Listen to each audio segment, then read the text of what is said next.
La loyauté féminine ne fonctionne pas comme on te l'a raconté. Ce n'est pas un contrat moral indestructible. Ce n'est pas une décision rationnelle fondée sur combien tu l'aimes ou sur le nombre d'années passées ensemble. Et définitivement, ce n'est pas quelque chose que tu peux acheter avec des sacrifices constants ou une dévotion aveugle. La loyauté féminine, mon ami, est quelque chose de beaucoup plus primitif, beaucoup plus fluide et beaucoup plus dangereux que n'importe quel conseil romantique ne te le fera jamais croire. Et aujourd'hui, nous allons exposer le secret le plus sombre qui régit cette loyauté. Le secret qui explique pourquoi certains hommes la conservent pendant des décennies, tandis que d'autres la perdent en quelques semaines. Si cela te met mal à l'aise, si ce que je dis te paraît cynique ou cruel, parfait. Cela signifie que ta programmation de gentils sentiments est en train d'être remise en question. Et cette programmation-là est précisément ce qui te rend vulnérable. Confiant dans des promesses qui s'évaporent dès l'instant où tu cesses de faire une chose précise. Une chose que personne ne t'a enseignée. Une chose que la société t'a activement entraîné à ne surtout pas faire. Et cette chose est exactement ce qui sépare l'homme dont la femme le respecte profondément de l'homme qui un jour rentre chez lui et découvre que tout a changé sans le moindre avertissement. Ce que tu vas découvrir va changer radicalement ta façon de voir les relations. Ça va détruire des illusions que tu as pu être porté toute ta vie. Ça va révéler une vérité si inconfortable que la majorité des hommes préfèrent l'ignorer et continuer à croire aux contes de fées. Mais toi, tu n'es pas la majorité. Si tu l'étais, tu ne serais pas là. Alors respire un grand coup, ouvre ton esprit et prépare-toi à voir la matrice de la loyauté féminine telle qu'elle fonctionne vraiment, sans filtre, sans mensonge réconfortant.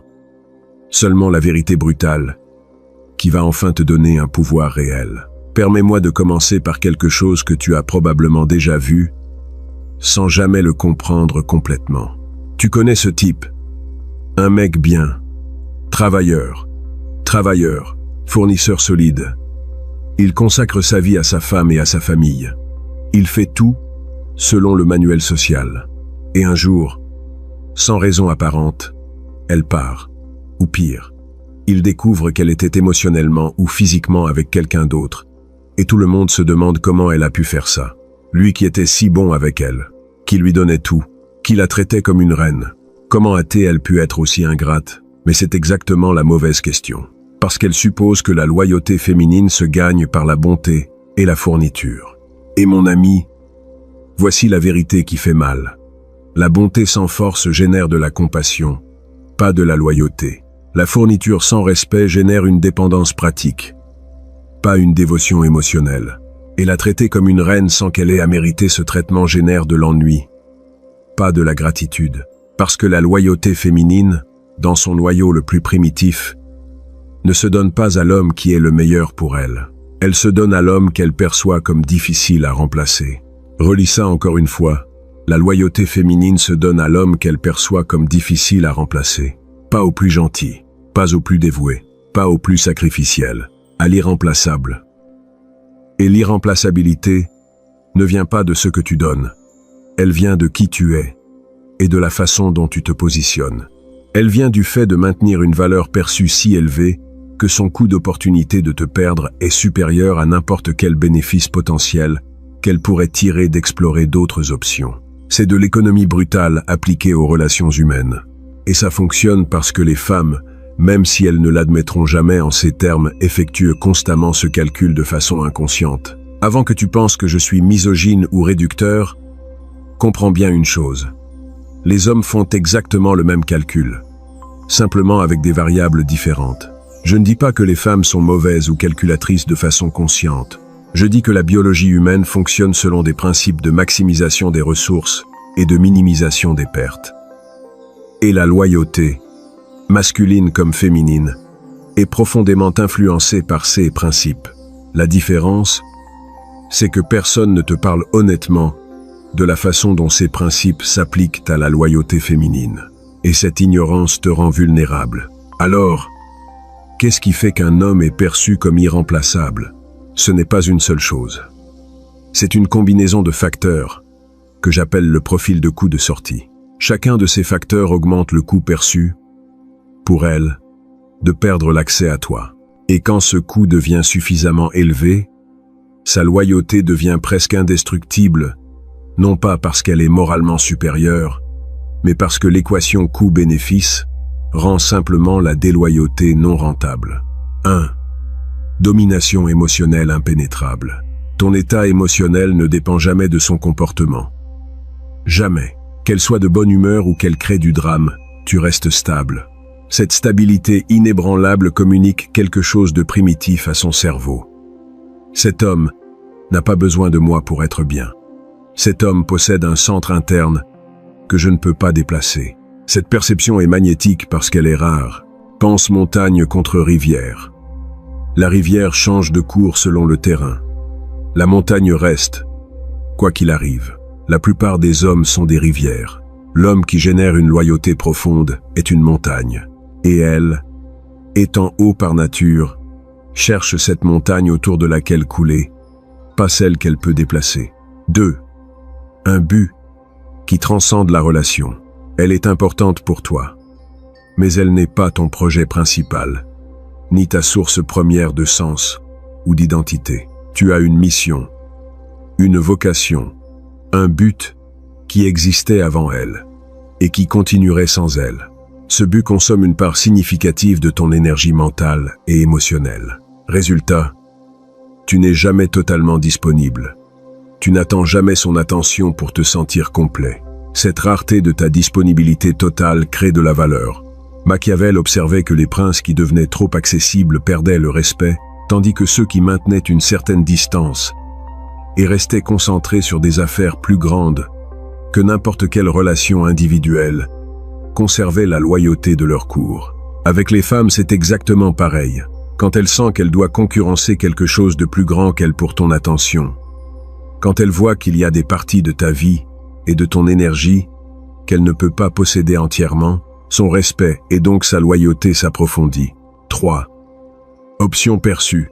La loyauté féminine est plus forte quand elle sait que d'autres femmes te trouvent aussi précieux. Je ne te dis pas d'être infidèle ou de flirter constamment. Je te dis que ta vie sociale, ton développement personnel, ton style, ta façon de te déplacer dans le monde, doivent communiquer que tu es un homme qui a des options, que tu es avec elle par choix conscient, pas parce que c'est ta seule alternative. Quand elle voit que d'autres femmes apprécient ta compagnie, quand elle remarque les regards dans les lieux publics, quand ton téléphone reçoit parfois des messages de prénoms féminins que tu ne caches pas de façon paranoïaque, son système d'alarme primitif s'active pas pour créer une insécurité destructrice, mais pour la maintenir consciente de ta valeur. Et cette conscience constante que tu es une ressource rare et précieuse maintient sa loyauté aiguisée, parce qu'elle sait que si elle te perd, trouver un équivalent ne sera pas facile. Question pour les commentaires.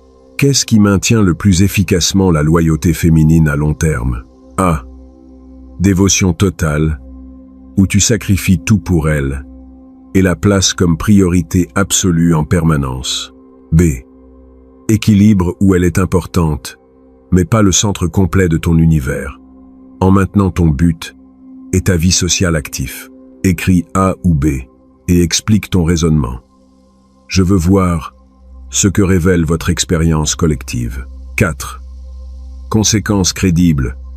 En cas de déloyauté, elle doit savoir pas verbalement, mais au niveau viscéral que si elle franchit certaines lignes fondamentales, elle perdra l'accès à toi de façon permanente. Pas comme une menace que tu prononces, mais comme une réalité que tu démontres par des limites inébranlables dans tous les domaines de ta vie. Quand elle voit que tu as des limites claires avec les amis qui te manquent de respect, avec la famille qui dépasse les bornes, avec les situations professionnelles qui ne te servent pas, elle comprend implicitement que ces mêmes limites s'appliqueraient avec elle. Et cette certitude que tu es capable de t'éloigner aussi douloureux que cela soit, si tes valeurs fondamentales sont violées, crée un respect profond, parce que la plupart des hommes n'en sont pas capables.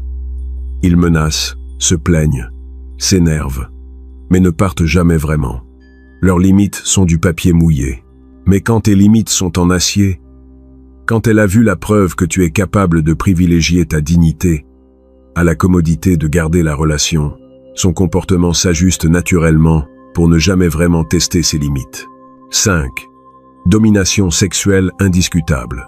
La loyauté féminine a une composante sexuelle qu'on ne peut pas ignorer.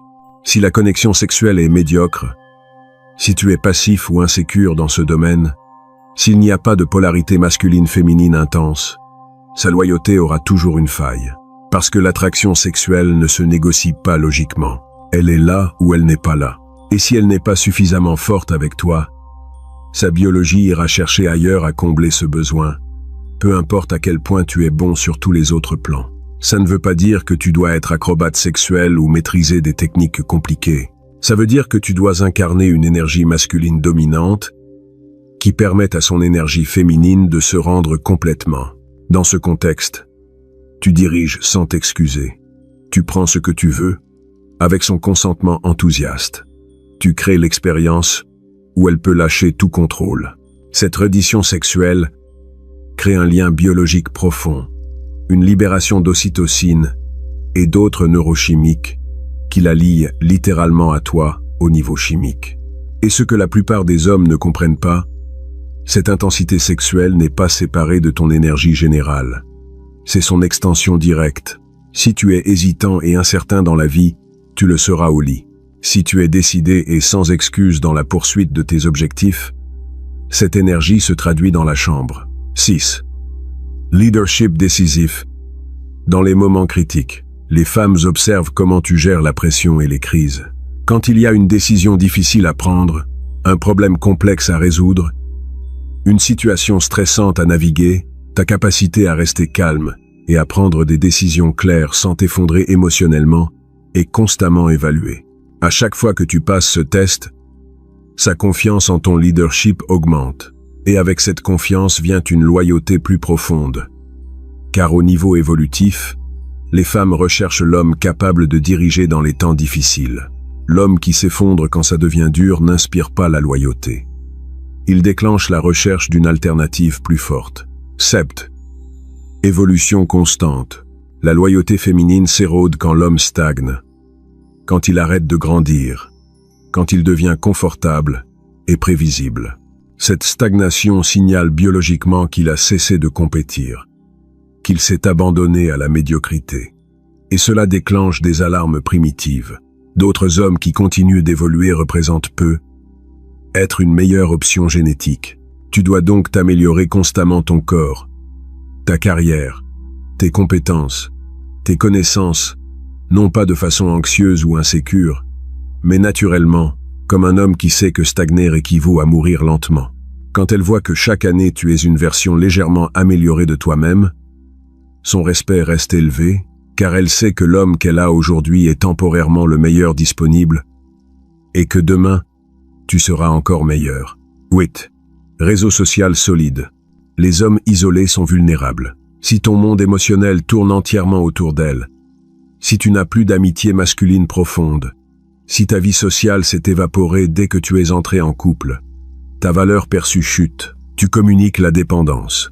L'homme qui maintient un cercle social actif, des amis qui le respectent, une vie qui n'explose pas quand il est en couple projette une abondance sociale qui renforce son irremplaçabilité.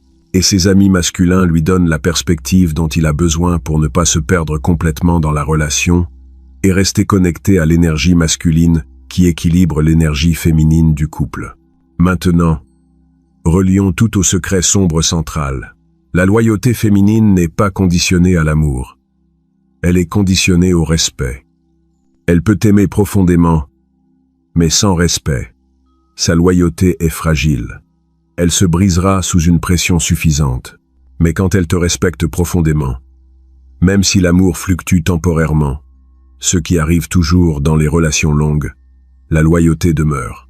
Parce que le respect vient de la perception de force, de compétence, de valeur. Et ces perceptions activent sa biologie plus profondément que les sentiments romantiques de surface. C'est pourquoi tu vois des couples où la flamme romantique initiale est clairement éteinte depuis longtemps, mais qui restent ensemble 30 ans avec une loyauté inébranlable. Ce n'est pas seulement par devoir ou convention sociale, c'est parce que le respect fondamental n'est jamais mort. Il a maintenu sa position d'homme de valeur. Elle a maintenu la perception que le perdre lui coûterait plus que n'importe quelle alternative ne pourrait lui rapporter. Cette équation, bien que peu romantique, est infiniment plus stable que n'importe quel sentiment d'amour temporaire. Machiavel demandait s'il valait mieux être aimé ou craint, concluant que si l'on doit choisir, la crainte est plus fiable, car l'amour est changeant tandis que la peur des conséquences est constante. Avec la loyauté féminine, le principe est similaire. Mieux vaut être respecté qu'uniquement aimé. Pas une peur littérale, mais la reconnaissance que te perdre aurait des conséquences significatives qu'elle préfère éviter. Et voici où la plupart des hommes commettent l'erreur fatale. Ils sacrifient le respect sur l'autel de l'amour. Ils font tout pour la rendre heureuse, même si cela signifie compromettre leurs propres limites, leurs valeurs ou leur dignité. Ils pensent que démontrer un amour infini générera une loyauté infinie. Mais ce qu'ils obtiennent réellement, c'est du mépris progressif. Parce que quand tu montres que tu n'as pas de limites, que tu toléreras n'importe quoi, que ta dignité est négociable, son respect s'évapore. Et avec le respect disparaît la loyauté. La stratégie gagnante est donc de faire du respect un non négociable.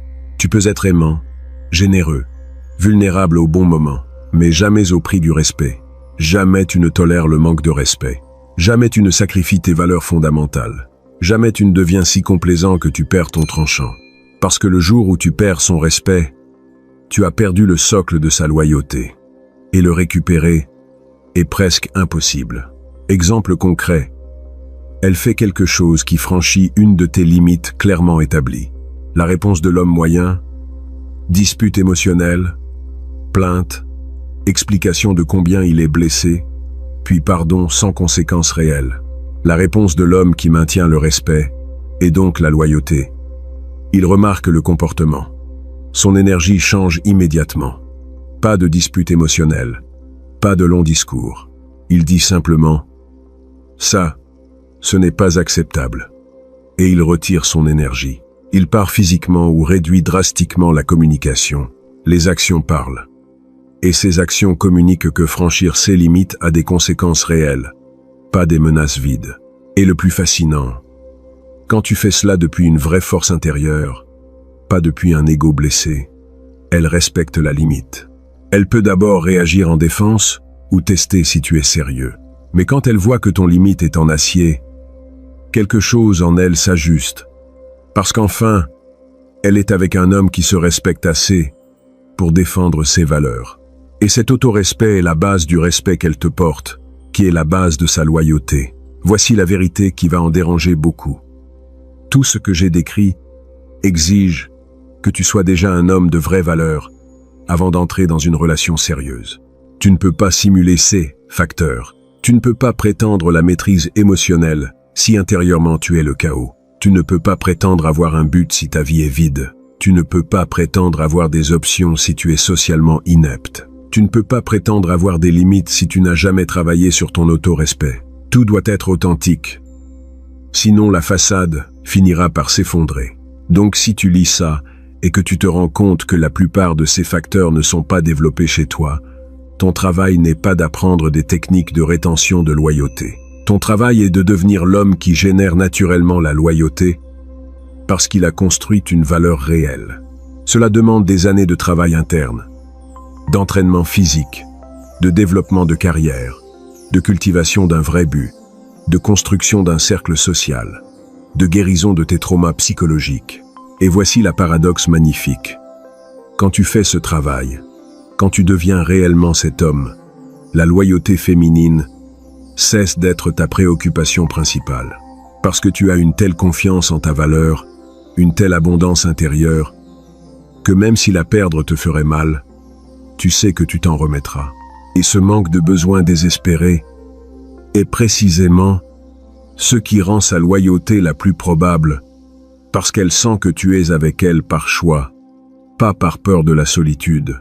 Machiavel savait que le vrai pouvoir vient de fondations solides, pas de petits trucs superficiels. Un prince avec une armée forte et des finances saines n'a pas besoin de comploter constamment pour garder le pouvoir. Son pouvoir est évident. Avec toi c'est pareil.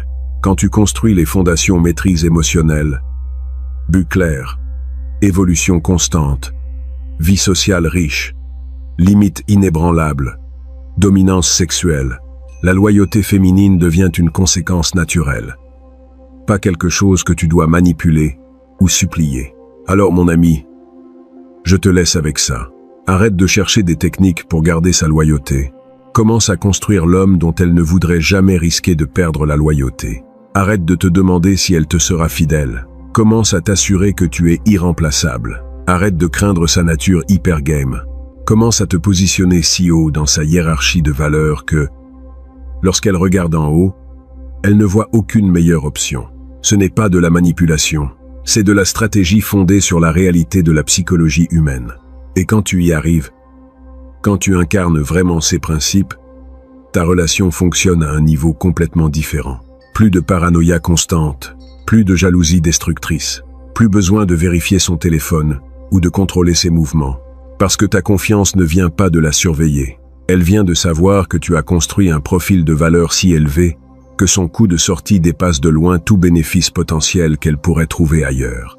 Ça, c'est la vraie loyauté, pas fondée sur la naïveté ou l'espoir. Fondée sur une équation de valeurs qui la pousse irrésistiblement à rester. Maintenant, dis-moi dans les commentaires. Lequel de ces facteurs est ton plus gros point faible aujourd'hui? Maîtrise émotionnelle? But indépendant? Option? Limite claire? Domination sexuelle? Leadership en crise? Évolution constante? Réseau social? Identifie ta faiblesse. Car la reconnaître est la première étape pour la transformer en force. Et si ce message a changé ta vision de la loyauté féminine, partage-le, like, abonne-toi, parce qu'on va continuer à exposer les vérités que la société préfère que tu ignores. Le pouvoir est entre tes mains, mon ami. Utilise-le.